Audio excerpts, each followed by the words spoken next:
The companies that don't invest in customer experience have leaders who are stupid. I put that in there. Who don't understand the financial impact it can have. That's true. And maybe someone in here, right, has to go back and convince. So I'm going to give you some ammunition. And sales is not, proof. Sales is not a predictive indicator of future business. Sales is a lagging indicator. Right now, if you're a part of the revenge spending, you're thinking we're great and we're always going to be busy, and right? It's not going to happen. So what language do leaders speak? ROI, return on investment. And we have to put it in that language. And how do you do that? You put it in the language of ROX, return on experience. So here's how you explain that. But we got to get to dollars. Not just, it's warm and fuzzy. No, dollars. Carter Mario is a longtime client of ours, law firm out of Connecticut, several locations. Love them. And like a lot of attorneys, their number one source of new customers was ads. Yellow pages back then, billboards, and I'm sure social media today. So this is like a graph is a year before they started their commitments. And blue represented word of mouth, where the source of new customers came. And Carter Mario is, there's certain clients, I want to make sure we touch on them, that don't have repeat business. Where's Bush Funeral Home? Right? They don't have repeat customers. I'm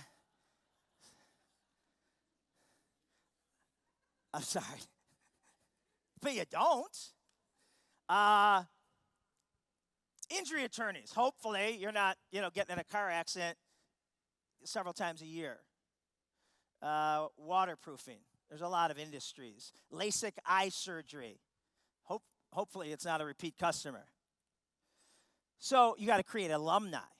Different business model. So look at this. Word of mouth represented, 30%. And paid advertising represented the bulk. And within 5, 6, 7 years, that number was flipped. Think of the money they saved by driving, the customer experience and saving on advertising. Budget battles. You guys go through it. Everyone goes through it. I need more money in my department versus yours. The budget battle between advertising and customer experience. All right. Low-hanging fruit. You got to earn it with a little energy here. Whatever you want to do. What do you think globally the annual spent on advertiser or customer experience? What's more? The answer is $500 billion spent on advertising, $9 billion on customer experience training. All right. Is it the right use of your money? Let's find out. What's a better return on investment? 75% of people today do not accept advertisements as truth. 90% believe brand recommendation from friends.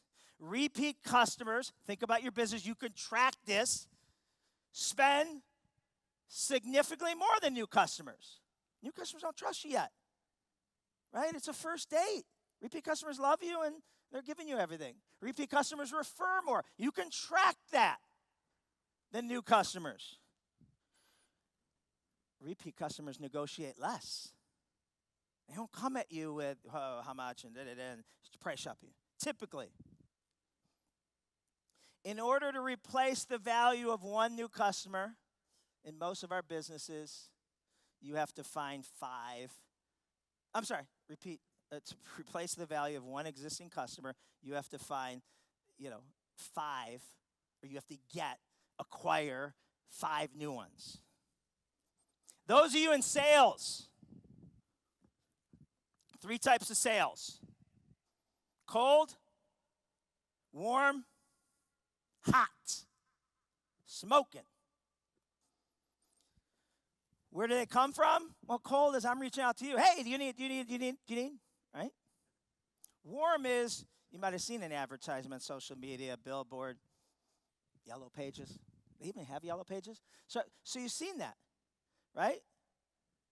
So you're reaching out to us based on the ad, but guess what? SEO, you're reaching out to other people too. I'm not the only one you reach out to. Where's hot? Repeat or referral. I love doing business with you, or my brother, sister, best friend said, I have to do business with you. Price sensitivity, unrealistic, right? They don't even know they need you, cold. You have to first convince them they have a need for what you sell. Advertising, better be giving me the best deal because I, Googled, and these are the 5 people I'm calling and seeing who sells it for the best deal. They don't care. I love you. Whatever it is, I'm buying a Tesla next year. I'm, getting the Apple iPhone 13. Don't care.